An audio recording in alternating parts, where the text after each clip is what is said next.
Shalom, shalom, shalom. Soyez abondamment bénis au nom puissant de notre Seigneur et Sauveur Jésus-Christ. Soyez les bienvenus à la haute école des sciences prophétiques. Nous poursuivons toujours avec notre module numéro 1, l'appel prophétique. Dans cette vidéo spécialement, nous aborderons le chapitre 7 intitulé Les signes de l'appel prophétique. Nous verrons comme signe de l'appel prophétique un profond désir de Dieu et de sa présence, une sensibilité accrue à la voix de Dieu, une assurance inexplicable vers les choses prophétiques, des fardeaux profonds et inexpliqués, une mise à l'écart et des saisons de solitude, des confirmations prophétiques extérieures, une guerre spirituelle intense dès le début. Alors, bien-aimés, comme j'étais en train de le dire, l'appel prophétique authentique ne repose pas simplement sur un désir personnel ou sur une émotion passagère, mais l'appel prophétique, lorsqu'elle vient de Dieu, est toujours accompagnée de signes clairs, est toujours accompagnée de signes profonds et est parfois ou souvent perturbant. Ces signes attestent que c'est Dieu qui est réellement en train de mettre à part un homme ou une femme pour le présenter prophétiquement. Alors nous allons voir tous ces signes-là qui montrent que quelqu'un est appelé par Dieu pour le prophétique. Premièrement, nous noterons chez une personne appelée au prophétique un profond désir de Dieu et de sa présence. L'un des premiers signes pour reconnaître quelqu'un qui est appelé par Dieu au prophétique, c'est que ce dernier a une soif intense de la présence de Dieu. Vous savez, le futur prophète reçoit toujours un besoin vital d'être en intimité avec Dieu. Au-delà de toute autre activité, au-delà de toute chose qu'il fera, il cherchera toujours à développer l'intimité avec Dieu. Dans le psaume chapitre 42, le verset 3, il est écrit, mon âme a soif de Dieu, du Dieu vivant. L'âme du prophète a constamment soif de Dieu, du Dieu vivant. Et cette soif peut être étanchée seulement par la prière prolongée, seulement par le jeûne régulier, seulement par la méditation des Écritures ou seulement par la solitude avec Dieu. Alors, pour le deuxième signe, nous verrons une sensibilité accrue à la voix de Dieu. Vous savez, un futur prophète commence à expérimenter des songes fréquents et marquants, des visions nocturnes ou éveillées, une perception intérieure claire quand Dieu parle. 1 Samuel chapitre 3 verset 4, l'Éternel a appelé Samuel. Vous savez, ce signe n'est pas un fruit de l'imagination, mais c'est une réalité spirituelle qui s'identifie avec le temps. Le prophète a toujours des songes fréquents. Le futur prophète a toujours des visions. Et le futur prophète reçoit toujours en lui des messages clairs qui le montrent qu'il est en train d'être appelé par Dieu. Troisième signe, une attirance inexplicable vers les choses prophétiques. Sans que personne ne t'enseigne le prophétique, la personne qui est appelée au prophétique est naturellement attirée par tout ce qui est prophétique. Il est attiré par les prophètes bibliques. Vous allez voir, il va commencer par étudier Élie, il va commencer par étudier Jérémie, il va commencer par étudier Jean-Baptiste. Il va être attiré par les livres ou les enseignements prophétiques. Il va commencer par écouter les messages de Dieu sur les temps de la fin, sur le prophétique. Donc, tout ce qui concerne le prophétique va commencer par attirer la personne. Et bien que cela soit étrange aux autres, les gens vont se demander, mais pourquoi cette temps-ci, il aime écouter les messages des prophètes, il aime écouter les prophètes, tout ce qui est prophétie, c'est ça qui l'attire. Oui, c'est une prédisposition spirituelle et divine que Dieu est en train de créer dans ce dernier, car ce dernier a reçu l'appel prophétique et Dieu est en train de le faire entrer dans cet appel. Quatrième signe, des fardeaux profonds et inexpliqués. Un futur prophète ressent une douleur intérieure pour l'état de l'Église ou de sa nation. Un futur prophète commence par avoir des révélations et commence par se ressentir des douleurs par rapport à comment l'Église est, à comment la nation est, parce que lui, il arrive à voir spirituellement ce que doit devenir l'Église ou ce que doit devenir l'État. Mais la position actuelle de cette dernière spirituellement lui rend le cœur douloureux. Le futur prophète porte toujours un fardeau spirituel. Et c'est pour cette raison, vous allez voir que quoi? Il va toujours intercéder pour les gens. Parfois, des personnes qu'il ne connaît pas, des causes qui ne le touchent pas directement. Il va commencer par intercéder sans raison. Et le futur prophète passe par des temps de brisement, des temps de larmes sans cause visible. Des fois, vous le voyez prier, accabler, pleurer pour des causes sans que rien ne le touche directement. Jérémie chapitre 15, versets 16 à 17, la parole de Dieu dit, j'ai mangé ta parole, puis je me suis assis seul, car ta main était sur moi. Donc, ce sont les gémissements prophétiques qui préparent l'âme au ministère. Ce sont ces fardeaux profonds et inexpliqués que le prophète ressent qui montrent que ce dernier est en train d'être préparé au prophétique. Cinquième signe du prophète, c'est une mise à l'écart et des saisons de solitude. Vous savez, Dieu retire souvent ses prophètes du bruit et des foules.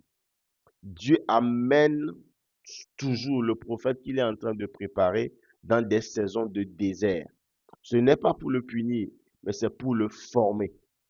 Dans Marc chapitre 1, verset 4, Jean était dans le désert, prêchant un baptême de repentance. Et lorsque Dieu te met à l'écart, ça comprend plusieurs saisons de solitude. Premièrement, il y a l'isolement relationnel. Tes relations, les gens commencent par se détacher de toi, ou toi-même naturellement, tu commences par te détacher des gens. Il y a l'incompréhension familiale, la famille qui ne te comprend plus, les gens qui ne te comprennent plus. Et il y a le sentiment d'être hors du système. Tu ne te vois plus dans les choses des hommes. Tu es toujours et seulement attiré par les choses de Dieu. Mais c'est lorsque tu es en train de vivre cette solitude, tu es en train de passer par ces saisons de solitude-là, c'est là que la voix de Dieu se révèle au prophète avec puissance. Autre signe que nous verrons, il y a des confirmations prophétiques extérieures. Vous savez, même si l'appel de Dieu est intérieur et si c'est Dieu qui nous appelle directement au ministère prophétique, Dieu confirme souvent l'appel par d'autres prophètes ou d'autres ministères, c'est-à-dire pasteur, apôtre, docteur ou évangéliste. Et ça va se passer par plusieurs formes. Soit ils vont prophétiser sur ton appel, ils vont t'appeler, ils vont dire, ah, j'ai vu l'appel de Dieu sur toi, tu es appelé au prophétique. Ou soit par l'imposition des mains, selon comment Dieu va les orienter ou diriger. Des prophètes ou d'autres ministères viendront t'imposer la main, ou d'autres qui vont reconnaître les signes visibles du ministère en formation. C'est-à-dire, pendant que tu es en formation dans une école prophétique ou chez ton père, il reconnaît directement qu'il y a l'appel prophétique sur ta vie. Actes chapitre 13, verset 2 à 3, Paul et Barnabas furent mis à part par le Saint-Esprit. Donc, ces confirmations qui se passent parmi les gens ne précèdent pas toujours l'appel. Non, elles viennent plutôt faire quoi? Euh, Confirmer l'appel. Normalement, lorsque un homme de Dieu prophétise sur toi que tu as l'appel prophétique, ou bien quelqu'un t'impose la main que tu as l'appel prophétique, ou bien quelqu'un dit voilà, voilà, voilà, tu as des signes qui montrent que tu es en train de devenir un prophète. Normalement, toi-même, tu dois d'abord savoir que tu es en train d'entrer déjà dans un processus avant que ces personnes-là ne viennent confirmer. Dans la plus grande partie, ces voix extérieures-là, ou bien cette confirmation prophétique extérieure, ne viennent que confirmer ce que tu as déjà reçu à l'intérieur, dans la plus grande partie des cas. Il y a des minorités de cas où vous allez voir que ces confirmations viennent avant même que la personne se rende compte qu'il a l'appel. Mais dans la plus grande partie des cas, toi-même, tu dois d'abord le savoir avant que les voix extérieures ou les confirmations prophétiques extérieures ne viennent le confirmer. Alors, nous parlerons maintenant d'un autre signe qui est une guerre spirituelle intense dès le début.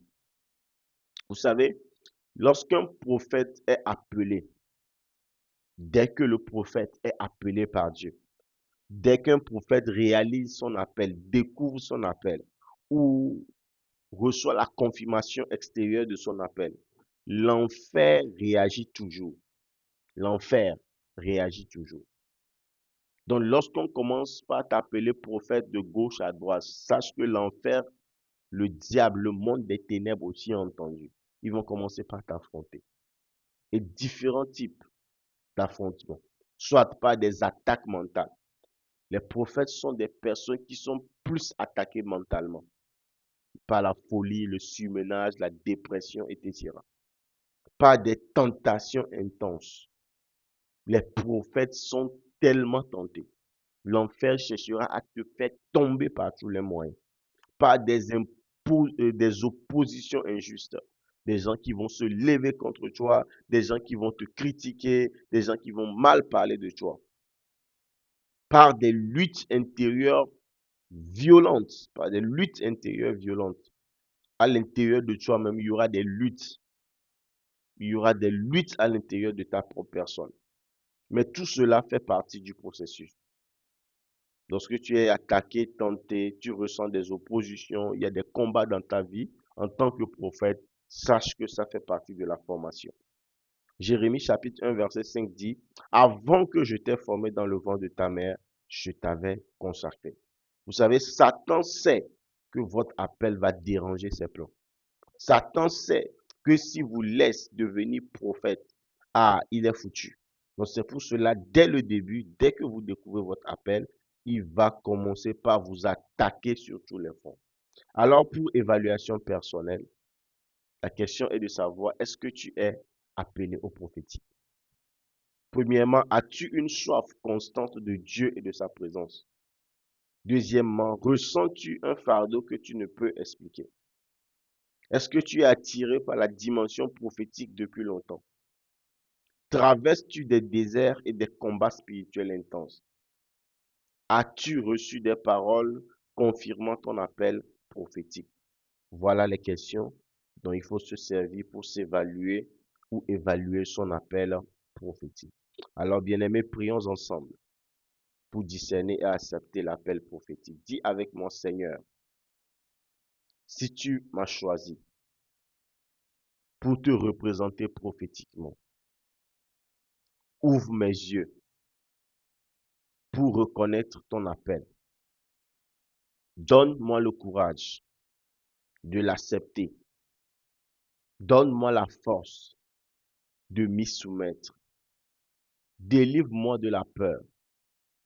Délivre-moi du doute et délivre-moi de la fuite. Prépare-moi, façonne-moi, forme-moi dans ta présence. Je dis oui à ta volonté. Même si cela me coûte, je me rends à toi. Utilise ma vie pour ta gloire.